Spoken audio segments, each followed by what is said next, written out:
sustainable success revolves around what I call the three L's, and they are self, health, and wealth. And you need all three. Ignore any one of them, it's like a three-legged stool, it'll fall over.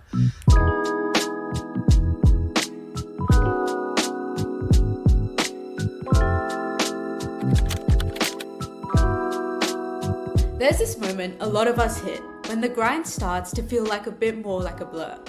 You're busy ticking all the boxes, but deep down you're wondering, is this really it? You're doing all the right things, working hard, saving a little, maybe even doom scrolling finance content at 11 p.m. But clarity, direction, a bigger vision for your life, that part still feels fuzzy. Welcome to Mocktails to Cocktails, the podcast where we mix the right ingredients for your success in mindset, money, and momentum. I'm your host, Jia Rastogi, and today's episode is one you'll want to come back to. Because here's the truth, hard work alone isn't enough. Whether you're stuck in that mocktail phase, burnt out, overwhelmed, or unsure what to do next, you don't just need another how-to. You need a guide, a mentor, someone who's walked the foggy path and found their way through. And today we're joined by one of the most trusted mentors in the country. We're in for a treat because today's episode guest is none other than Bushy Martin. Bushy is a strategist, speaker, award-winning author, and the host of the Property Hub podcast. Over the last 35 years, he's helped more than 1.9 thousand Australians secure over $800 million in property, not just to build portfolios, but to create freedom, clarity, and choice. He's the author of The Freedom Formula, and his story proves that you can go from rock bottom to rock solid when you design your life with intention. So if you're ready to stop drifting and start designing, grab your drink of choice and settle in, because this conversation is about to shift how you see success. This one will be packed with gold. Bushy Martin, welcome to the show. What an awesome intro. Thank you, Gia. I really want to meet that guy because it doesn't feel like me. No, I'm sure you're going to have some awesome insights for you to bring to this podcast, and I'm really excited. Me too. Awesome. So in the spirit of the podcast name, Mocktails to Cocktails, Bushy, if success were a drink, what would be its two main ingredients for its success?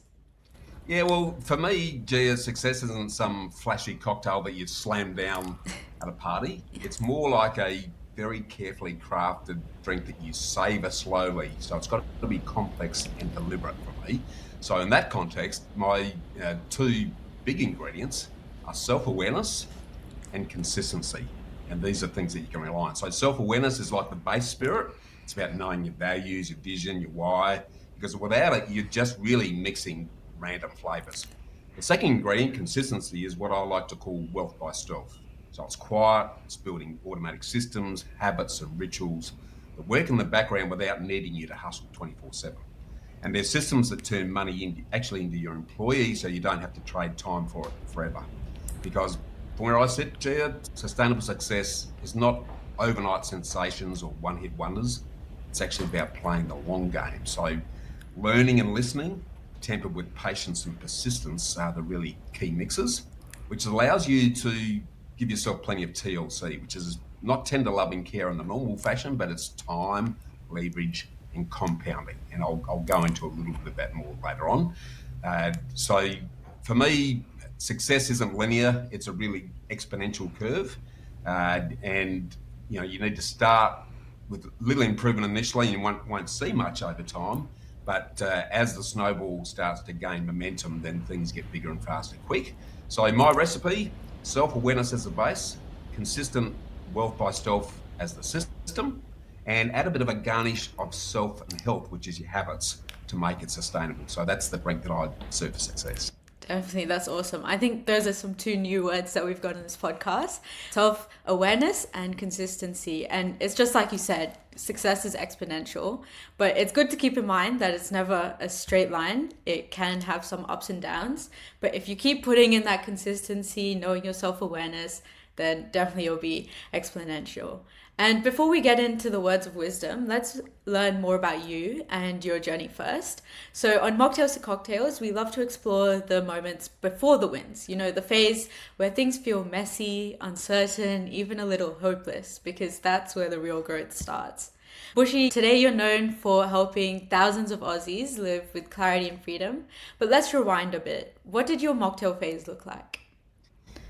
Pretty ugly, to be quite honest. I often say, Gia, that I've lived my life in two halves. There was BC and AD. So before my early life crisis and after my divorce was really how my life has been. My early life crisis was a period when I was a career focused architect.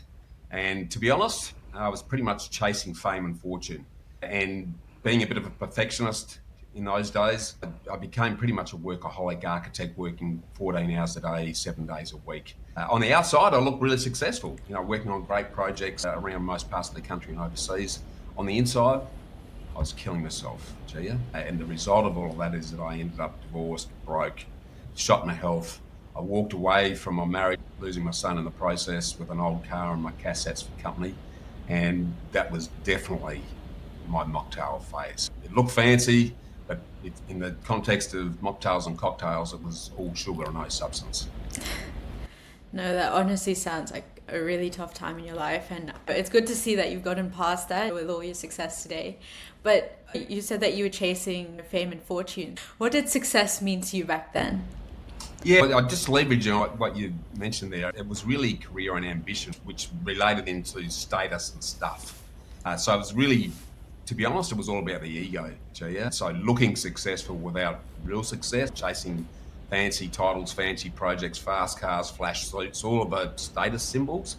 And I mistakenly thought that success was about pretty much external trophies that sit on a shelf. And I never really stopped to ask myself, what do I really want my life to feel like and to look like? So in reality, I really had no plan other than to become a successful award-winning architect. And that's a highway to nowhere. As you touched on before, the obstacle is the way. It was that early life crisis that really forced me to stop and prop and have a think about how am I going to live life from here. Yeah, definitely. And it's like what you said that it's not just about the career goals that you have. It's been mentioned in one of the previous episodes before that success is about how happy you are. What do you feel within yourself? It's not just about how much money you have, what people think of you. It's what you think and how you feel. And everyone has their little things that make them happy. And it's just knowing how we can achieve that without getting all the other things getting in our way. So during that phase of when you were broke, divorced, and overworked, how did that affect your confidence or decision making at the time? Big time. If I think back on that time, Gia, I was pretty much paralyzed. It totally destroyed my confidence. I was filled with shame and guilt at the failure of my marriage. And I was brought up in a family where you got married for life. So I really took that very personally, and it really affected my mental and physical health at the time.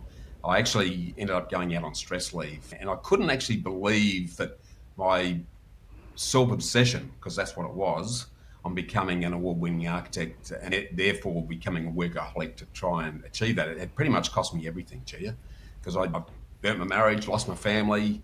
I actually became a bit of a reclusive hermit for 2 years, and I really lost faith in myself at that time. So, in terms of decision making, I actually avoided making decisions. I pretty much became a procrastinator and was filled with paralysis analysis. I'd research everything but never do anything. And I actually moved back in with my mum and dad at the age of 33. And I used the excuse of doing my master's in business as a reason to hide from the world. But fortunately, I was lucky enough, even though I felt sorry for myself in reality for a period of time, I was determined to do things differently because I just didn't want to end up in the same situation because I know that 90% of any problem I have is about me. It's about the person in the mirror. And a lot of people like to blame what's out there, situations, people, all the rest of it. But I know that everywhere I go, I take myself with me. The key thing that I started to reflect on was what have I learned? What am I going to do differently? And believe me, I then read every book I could get my hands on. I had counseling. I went to see a psychiatrist. I did hypnosis. I developed affirmations, vision boards, because I really needed to reprogram my subconscious to put myself in a position where I wasn't going to end up in the same place. That's awesome. The like trek that you took to get back up there sounds like an awesome journey, and we'll definitely touch on that a bit later. But I just wanted to ask, what were some of the bad habits or thought patterns that kept you stuck in that phase? Because, there's obviously something to learn from that moment in your life. So what would you say in that scenario? Yeah, I think I had some wrong expectations and wrong outlooks at that time, Gia, because I believed that rest was weakness, which meant I always had to be doing, I always had to be working. It's just that sort of ethic that I grew up. And as a result of that, the old she'll be right, mate expression that a lot of Aussies use, I pretty much ignored my health, I ignored the relationships, everything was about work.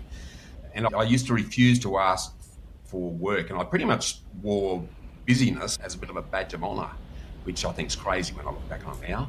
And while I might have been chasing the dollars, it was actually killing my spirit. So my thought, ever since I can remember, I've become a bit of a perfectionist, and that is probably because deep down, lack belief in myself as a person. There's a bit of a self-belief issue there. Everything has to be perfect. I lost faith in myself. My feelings were I'm a failure, I'm not good enough, I deserve what's happened to me. I was pretty much drowned in depression from guilt and shame at that time. And some of the bad habits that came out of that was that food was my retreat reward. So I ate too much, I put on weight, I wasn't exercising. I actually developed an autoimmune hypothyroid Hashimoto's at that time, and it's something I still contend with, where your body's pretty much attacking itself. So I really was on a bit of a self-fulfilling negative spiral at that stage. That sounds horrible. And I'm so happy that you were able to rebound out of that. And I like what you mentioned, that it's not just about what's happening to you, it's how you respond to your actions. Like, you can't control what's happening to you, obviously, but you can control how you react, how you respond, how you come back from that. And so I'd love to know, was there a single turning point or a moment of clarity that you had, or was it just a slow build into your cocktail era? I mean, I know you mentioned about your therapy and all the other things like the affirmations, vision boards that you used to rebound. What started that change? You've probably heard this expression, when the student's ready, the teacher arrives. So Yeah. there was probably no single turning point because there was a growing in awareness, but really a combination of some progressive triggers.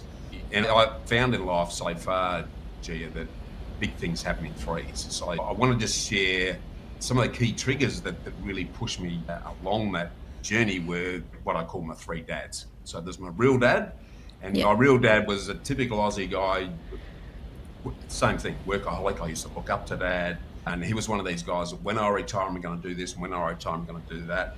Totally ignored his body. She'll be right, mate. We'll just keep struggling through. I was pretty much heading in the same pathway. And I'll never forget, Gia, in his dying days, sitting in his hospital bed, he looked me in the eye and he said, son, don't follow my lesson. You've got to learn from me on what not to do. You need to stop working for money and start getting money to work for you. And that really resonated with me because I really respected Dad. He was the Bushy senior. And I'm called Bushy now because I want to keep his legacy alive. So every time you call me Bushy, I'm thinking of Dad because I had such a respect for him.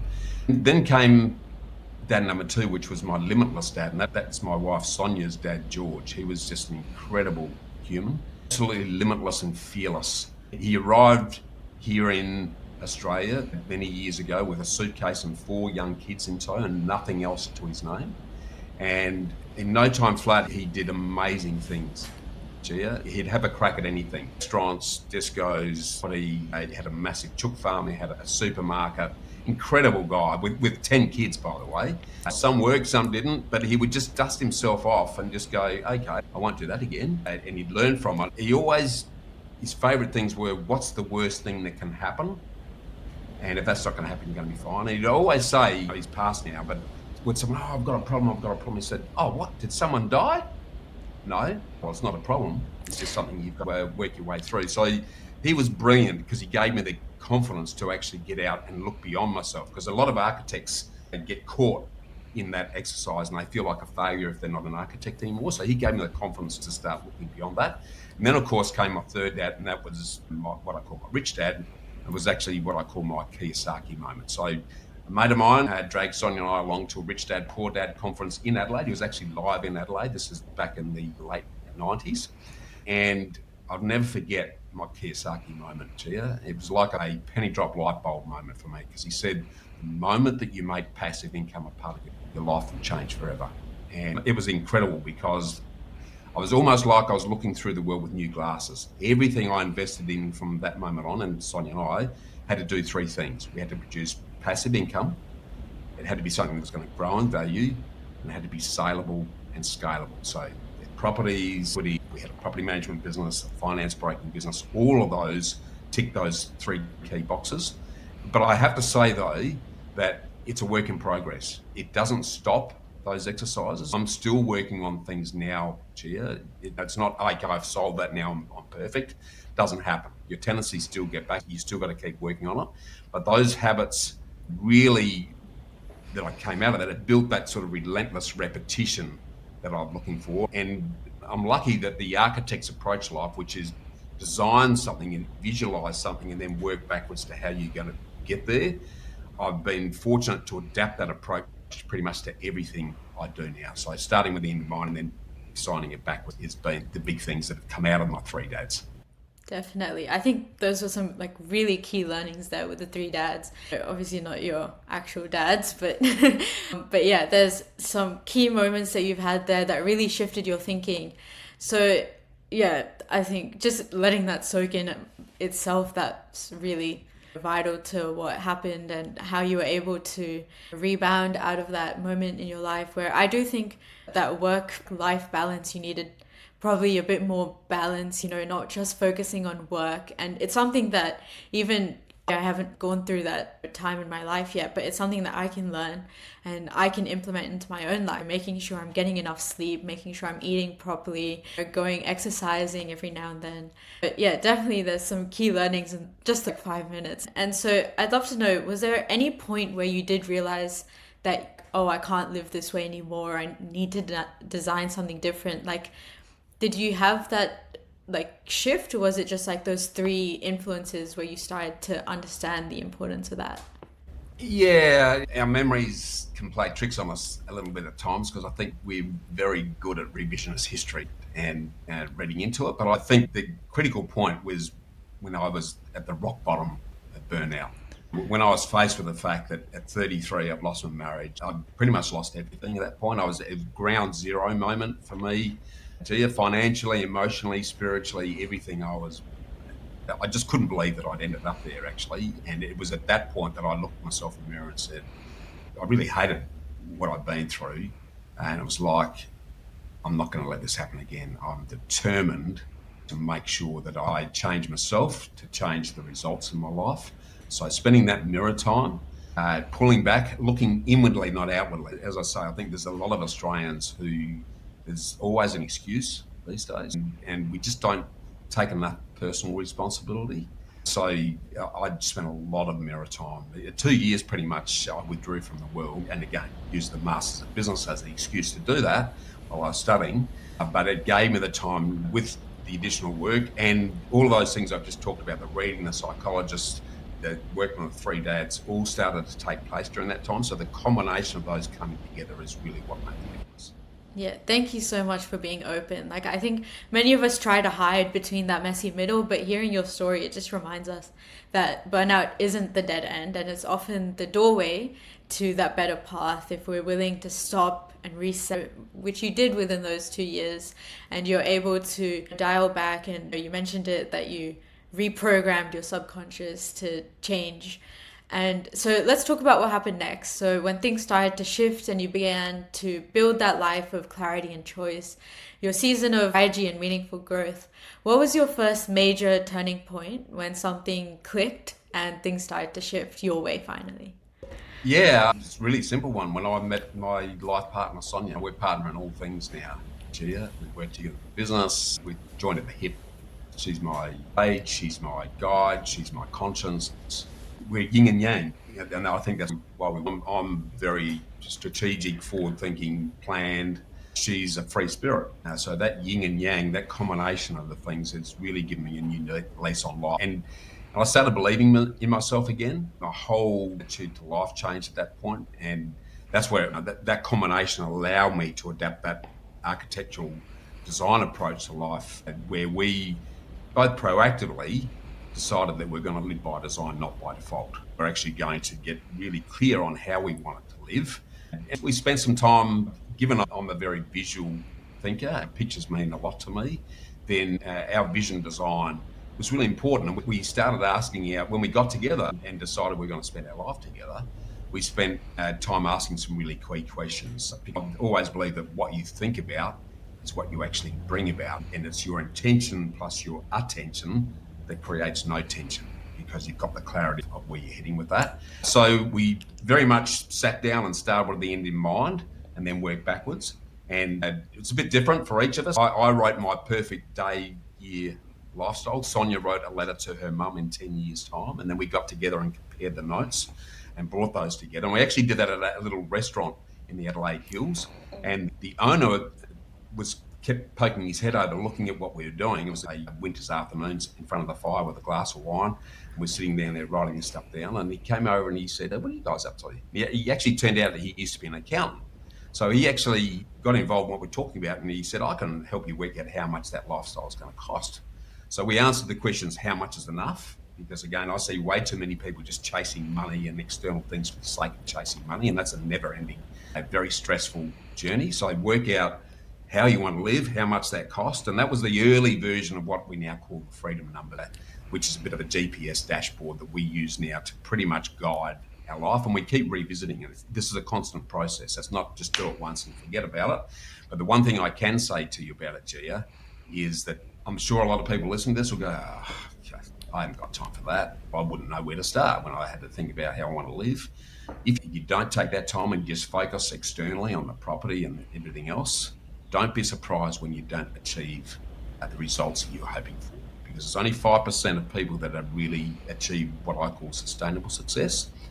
And the ones that do that spend the time getting clear on their why and how they want to live, how much it want to cost, and what they need to do to make that happen. So Sonia and I developed, again, we didn't call this at the time, but we consciously then decided that we would use the power of two to really build our ultimate life. So we developed what I now call the worker and the wealth builder. We took it in turns. It was like the relationship relay, or what I call the money medicine, where one would earn the income to pay the bills, that the other would spend time building the wealth. So when we started off, Sonia was running a recruitment business. I took time out and I actually started day trading the share market to build up enough money to put into property because we wanted to dedicate the time. The biggest issue that a lot of Aussies have, Gia, is they're always working. And if they're not working, they're spending time with their family commitments, and there's never any time to put back into building your wealth. It becomes something you're going to get to, but you never quite do. So that really helped us as far as that goes. And we changed positions over time with this relationship. We would actually swap as we built things. So we built a property management business, and then when that was up and running, then I got into the finance broking business because we're building the skills that we need to really craft a really strong wealth by stealth property portfolio, which worked really well for both of us. Because our ultimate goal was to create a location independent business where we could work with a team from anywhere to work with anyone, anytime, in any way, which is what a big part of what our freedom really is. Definitely. That's like awesome. Like I don't know what to say. Like I'm speechless. Those are some really like good words that you just said there. But I just obviously wanted to point out that the power of the people around you, like it was your wife who was able to bring that life back into you, give you that, you were able to create that vision. And once you did, it wasn't you who had to decide how much money you wanted. There was that accountant who came. It wasn't up to you being the best at maths. I've had a conversation before that I think it was actually with you actually, that on your podcast, where we talked about how if you're bad at maths, then there's that misconception about I can't be good at money. But it wasn't even up to you in that moment. That accountant came and helped you. They were able to define and help you build that goal, that vision that you had for your life. And then, like you said, you work towards that. And without a goal, you're just going nowhere. Like And it's as simple as that. If you don't know where you're going, then where are you going? And the point you make is a really good one too. That I think sustainable success. I'm emphasising the word sustainable here because there's a lot of insta success that I see on the socials that only tells a very thin sliver of the true story. But sustainable success is definitely an elite team sport. Don't think that success comes down to one person. For those that beat their chest on social media, pretending that they are, they're kidding themselves, and it won't last. But if you surround yourself with people that are better than you and constantly learning from them in every aspect of what you're doing, this goes to life generally, then you're always going to position yourself in a position where you're going to be better off in whatever freedom or success means to you. Definitely. And what you just touched upon, it's something that I've written about in my book as well, the power of the people around you. If you have a group of friends who all do 9 to 5 jobs, you're also going to be inclined to work a 9 to 5, be stuck in that rat race. But if you have a group of friends who are running successful businesses, are having key learnings, they're able to travel because they have that freedom, and you're working your 9 to 5 job, suddenly you're thinking you're all the way down there, and you're going to be wanting, subconsciously you want to do more, you'll want to be better. And it's just about the people around you. It's just that subconscious shift that happens within you. And yeah, that's just really powerful, and I just wanted to point that out. But yeah, so I'd love to know, what was your like first win, and how did you celebrate that win? Yeah, good question. So I think our first win really was our first investment property because we saved like mad. We had nothing really. And as I mentioned earlier, I learned to day trade the stock market, going from next to nothing to build up enough deposit to get it. And that was a scary ride, Gia. And let me tell you, I actually day traded what's called CFDs or contracts for difference. They're a really complex, highly leveraged equities instruments, so shares and equities. And it's a real roller coaster, scary ride in that space because there were days when I would lose over 30 grand overnight. Bang. And for someone who had nothing at that stage, that was really scary. But we managed to work our way out of that. And then we bought our first property, which is a little place south of Adelaide. This is back in the 90s. So for $84,000, would you believe, a 3 bedroom home on a 1,000 square metre block? You wouldn't be able to do that now. And we became rent investors before rent investors was even a thing. And a good accountant had said, hey, why would you live in this place? Why don't you move out, rent close to where you're working at that stage? And then you've got the tax man, the tenant, all helping to pay off the property, covering 90% of the cost. Why wouldn't you do that and then free up your ability to do more? That was our really big first win, I think. To celebrate, we're not good at celebrating, I'll be honest. I don't think we celebrate enough, Gia. And for your audience, I would suggest that you do celebrate your wins. Take the time to reflect and go, well, we've really moved somewhere here because it gives you the impetus and momentum to keep going. But so we definitely don't do that enough. We take it for granted a little bit. But we did go for a trip to Bali. Bali Awesome. has almost become our second home. And again, we used that trip. We spent 4 days on that trip to revisit our vision board and our life plan so that we could then continue to plan what the next steps were.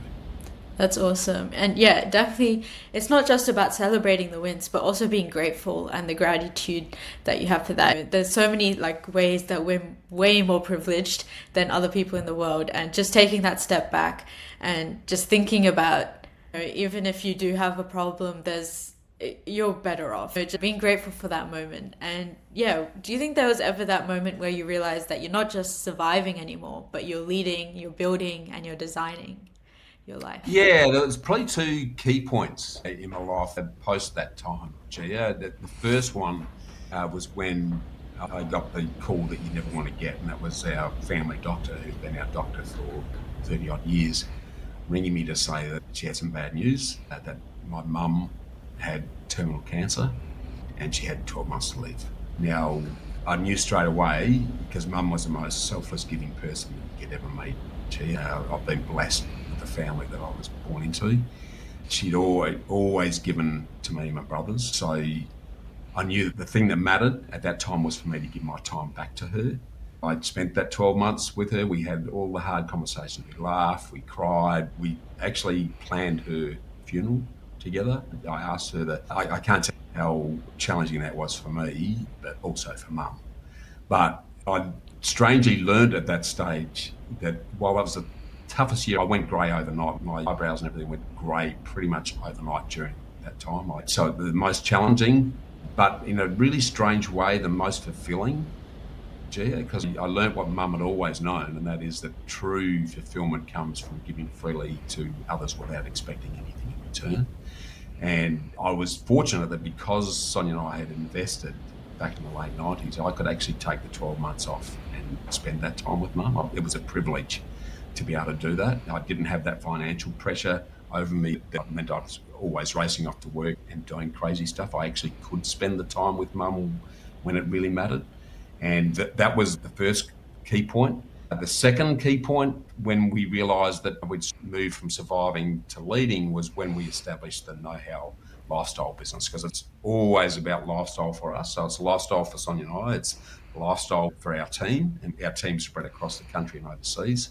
And our thoughts have always been, if we can support from the bottom up in terms of service leadership, where we are creating a circle of safety that means our team is happy, then if they're happy, then the people that we help are going to be happy. That business we really established to help others to enjoy what Sonia and I have enjoyed for a long time now, and that is the freedom that comes from being financially independent.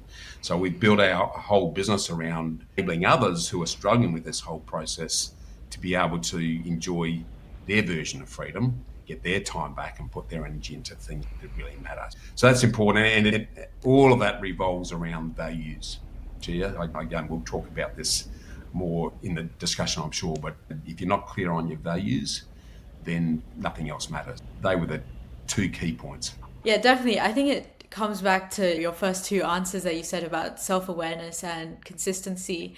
If you don't know where you want to go, then, those values, if you're not aware of yourself, then you can't really have a vision for your life. And you and your wife, you've highlighted that very well, that you were able to create that vision and then work towards that and really move towards that. And what you mentioned with your story with your mom, that the passive income was able to give you that freedom. And I stress again, that's the point of financial freedom. It's not about being retired on a beach and not doing anything. It's about being able to do what you love and also having that freedom to do what you want to. And you talk about the living by design. So what does that actually look like in your day-to-day life? So what would your mornings and evenings look like? Yeah, yes. So let me put some context around that, Gia, because I think sustainable success revolves around what I call the three L's, and they are self, health, and wealth. And you need all three. Ignore any one of them, it's like a three-legged stool, it'll fall over. So when I talk about self, I'm talking about what's between your ears, what you think, expectations, outlook, attitudes, self beliefs. Health is about those rewarding rituals and happy habits that you build day to day that become almost, you don't think about them after a while. And those two, and that comes down to money habits and how you sleep, eat, exercise, all of that, they then feed into the wealth. So you're never going to achieve, I see way too many people focusing on the wealth bit, but they haven't got the self and the health bit right first. For me, making sure that we're balancing the self, the health, and the wealth, it starts with me really putting the big rocks in first each and every day. So we've developed these happy habits where if I go through those rituals, it's as simple as this. I wake between 5 and 5:30 every morning. I immediately go into, before I've even got out of bed, I go into a gratitude affirmation in my head. I also do some affirmations that talk to the subconscious issues that I continue to work on. And they don't go away fast. Resetting your subconscious is a constant lifetime work in progress, I believe. So I do that. Then I do a Wim Hof breathing technique that really oxygenates my system. And then I get up and I do some light stretching. There's a health drink that I take. Then we have a shower, and during the shower, I'm actually listening to the affirmation that I've recorded on my phone because it brings that vision to life. So I'm soaking myself and getting excited about the magnetism of what our life is and continues to be, but also acting as a compass so that I'm setting myself so that every decision I'm making during the day is taking me closer to or further away from how we want to continue to live. So that's important. And then our smiling, we spend smile time. Every day we spend an hour with our rescued Samoyed dogs. We go for a long walk in nature and with a coffee, because I love my morning coffee. So we do that. And then when I get back, I've got a little exercise routine that I do, which is I've got a rowing machine at home, and there's an exercise that I do that body weight that does my full body. So I've charged the body as well. Then I make a beautiful homemade brekkie because I love my breakfast. I reckon it's the best meal of the day. And that puts me in a position where by the time I'm sitting down to actually do something, whether it be podcasting or doing some property mentoring with people, I've got a massive smile on my face because I put the big rocks in first, and then the rest of the day I can pour the sand in and find its way, rather than get stuck in the urgent and then the important never actually gets touched. So that's pretty much the key things. And it's those daily lifestyle habits that support that health, wealth, and our relationships that means that there's no drift and we're making intentional, deliberate choices each and every day. That's awesome. That like genuinely like that's such a key example and like key everyone should be looking up to you. Like that entire morning routine, it's just a really key example of how you're going through those three elves and then really putting your mind and focus into achieving those before you, like you said, doing the big rocks first and then filling in the sand later. And so we also talked about your definition of success earlier in your mocktail phase, but how has your like version of success evolved from that early hustle mindset to what it looks like now? So how would you define success? Yes, yeah, I guess I have touched on it to some degree already. And success for me really is about and I want to emphasize the sustainable part of that because there is a lot of one hit wonders in the exercise, but to create a sustainably successful life, and everyone's going to be different, and that there's no one size fits all with any of it. But it really is about paying attention to those three of the self, the health, and the wealth, because that really gives you a bit of a GPS framework to navigate the world. It's not a roadmap because life changes. We can't control what's happening outside the world. The only constant thing is uncertainty, and that uncertainty is exponentially growing as we speak with AI, what's happening in the world. So by focusing back on what we can control, which is what's between our ears, the things that we do day to day, and the consistency, the absolute relentless consistency in what we do, then that allows time, leverage, and compound to weave its magic. So they're probably the key things there, I think. Definitely. Yeah, that's really powerful. So what's something about success that people don't talk about but they should talk about? Yeah, I think this is a really good question, actually, because I think in general terms, it's really personal responsibility. I've touched on this already. I think we're always got an excuse why it's something else or someone else. But freedom for me isn't about doing whatever you want, because I think true fulfillment, and you touched on happiness before, I think happiness is still a fleeting emotion. I think the deeper exercise there is fulfillment. And I think true fulfillment comes from being in a position where you can give freely to others without ever expecting anything in return. That year I spent with mum, I learned that in spades. And I hadn't really thought about it up until then. But giving to others, there's just something about it. You can't, it's almost impossible to describe, but the intangible nature of how you feel about that is priceless. But you can only do that if you've got the freedom of time. So that means really choosing your commitments wisely. It requires discipline, planning, and humility, because freedom isn't just about doing whatever you want whenever you want. It's about deliberately choosing what you'll say yes to, but more importantly, what you're going to say no to.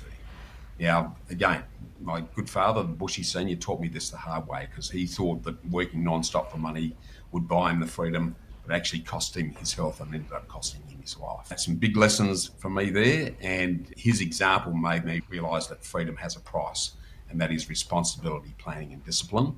But I think there's also a bigger conversation than we need to have around freedom too, Gia. And I'm a big fan of, and he calls himself the mind architect, Peter Crone, and I'd encourage anyone listening to tune into some of his stuff, because he defines freedom as the absence of limitation in the mind. I think that's a really important distinction because our outlook and our expectations really defines our experience. When you touched on it before, how we respond to things is more important than the event that caused it. So, in his words, most people think of freedom in terms of that external circumstances. I'll be free when I have enough money. I'll be free when I retire. I'll be free when I'm healthy, when my partner changes, when my kids move out. These are all just illusions because they put your experience of freedom at the mercy of things that you can't control. Instead, I think a better definition of true freedom is the capacity to be fully at peace, unburdened, and creative, regardless of your circumstances.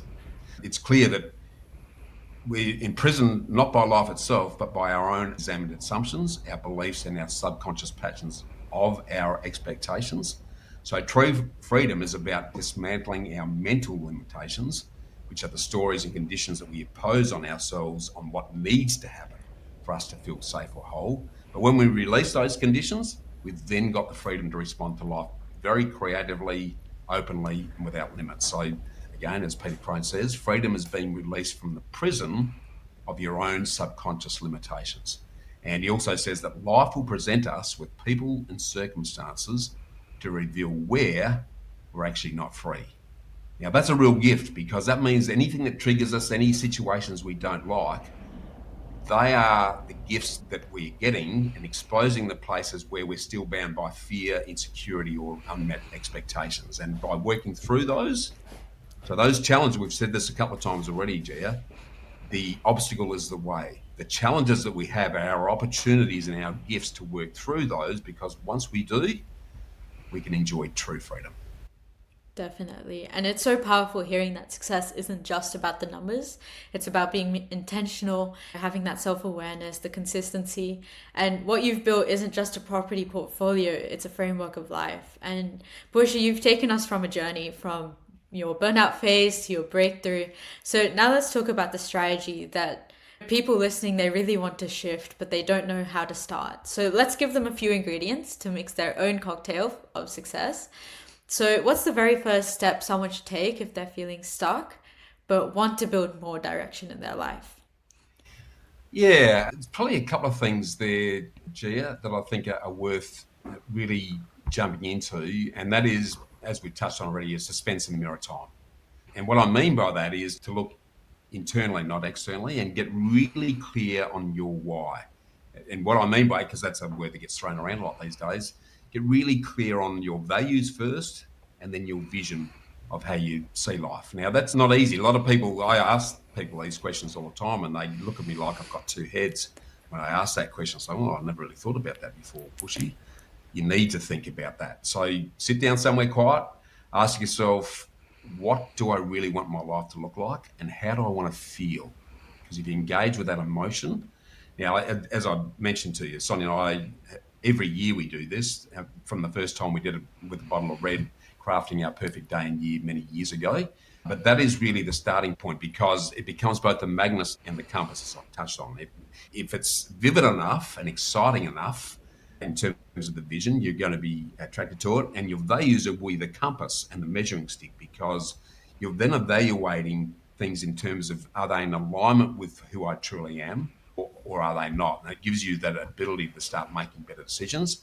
And then that then gives you the clarity to design your life like an architect, like we've been touching on, to start with the end in mind and work backwards. If people want some help with that, developed a whole chapter on developing your why and getting clear on your vision, your values in the book, The Freedom Formula. Happy to give people a copy of that chapter because I go through a whole series of different ways you can do that. If they want to email us, and perhaps we'll mention this at the end, Gia, then I'm happy to send that through and get them started on that pathway.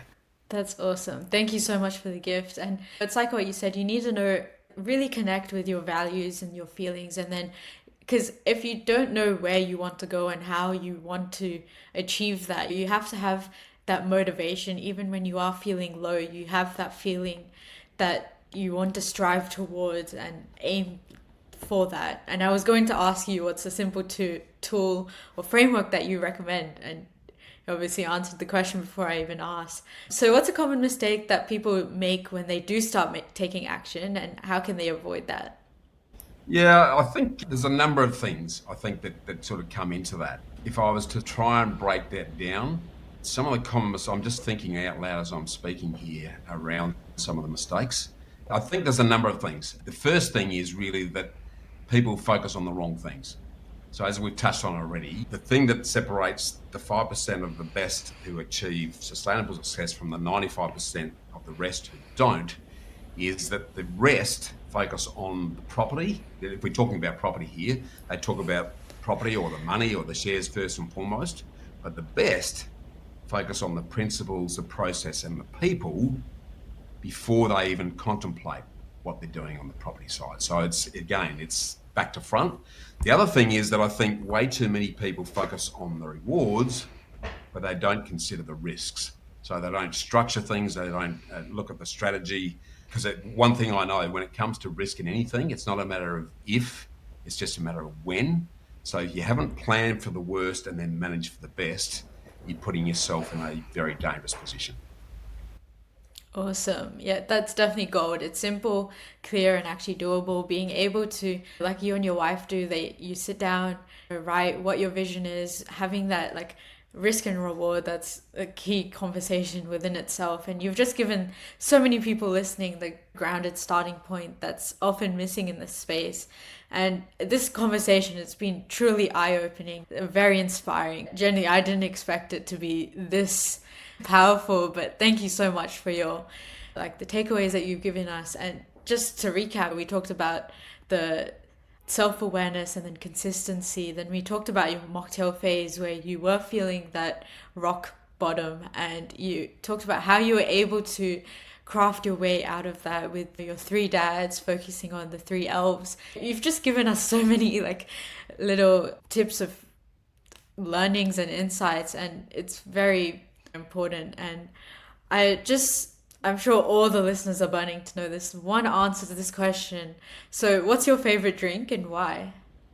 Yeah, okay. And I need to explain because in the context of mocktails to cocktails, I've really gone from cocktails to mocktails because these days I'm almost a teetotaler. Health is my big priority. So my go-to drink, and this is pretty boring, but good investing is boring too, by the way, is lemon lime and bitters, which is my staple. But on very special occasions, you'll find me savouring a premium single malt whiskey, and my favourite is from a boutique distillery in Tasmania called Alchemia. That is the best single malt whiskey you're ever going to enjoy. It's rich, it's complex, you savour it very slowly, or sharing a pint of Guinness with old friends. And again, you pour a Guinness very slowly and then enjoy it over time. If I was to enjoy a cocktail though, when we go on cruises, and we go on cruises pretty regularly, I reach for what's called penicillin, which is a bit of a modern classic that has smoky, spicy, sweet notes, and it's a blend again of Scotch whiskey, some fresh lemon juice, some honey syrup, and slices of ginger. So for me, if I wrap all that up, Gia, it's about quality over quantity every time, just like investing. And these drinks always remind me to slow down, appreciate quality, and share good times with great company, which is the true elixir of life. Definitely. Thank you so much for the recommendations. Unfortunately, I can't try any, but when I am of age, I will definitely check them out. But I'm sure some of our listeners can. And for those who want to connect with you, learn more, or dive into your frameworks, where should they go? Yeah, best place is bushymartin.com.au, Gia, or jump on knowhowproperty.com.au. That's the business where we help people in getting clear on their vision, their freedom numbers, their facts. So helping them work out what they want to do, need to do, can do, and then end up doing, particularly from a property perspective. I've also got a couple of programs, the Freedom Formula program, which you can jump on. The first module about your why is actually free, and it talks about some of the stuff we've touched on today. So jump on that. The whole program's only $99, but it really gives you the why, what, and an inkling of the how in relation to make this all happen. Take advantage of that. And I guess the other thing as well is it's through those websites. If you want to spend some one-on-one time, feel free to do. But as we touched on before, happy to send through you, or you can email me at hello@knowhowproperty.com.au, and I can share the free copies of the why chapter of my book. I've also got a chapter that's dedicated to the what I call the kick-ass remote controlled saver system, which gets your happy habits working in relation to your money management, which will then build into that. So happy to offer both of those to you and your audience if that's of any value, Gia. Definitely, and I highly recommend checking out his incredible resources, and we'll definitely put in all the links in the show notes, so easy access. And for you listening, if this episode sparked something in you, I want to hear you about it. So DM me at ClassClown to Wealth Wizard on Instagram, or screenshot the episode and tag us with your biggest takeaway. And if you're feeling like you're still in your mocktail phase, remember every cocktail starts with a few core ingredients, if it's self-awareness and consistency. But start mixing yours, and until next time, cheers to your next level. Thank you.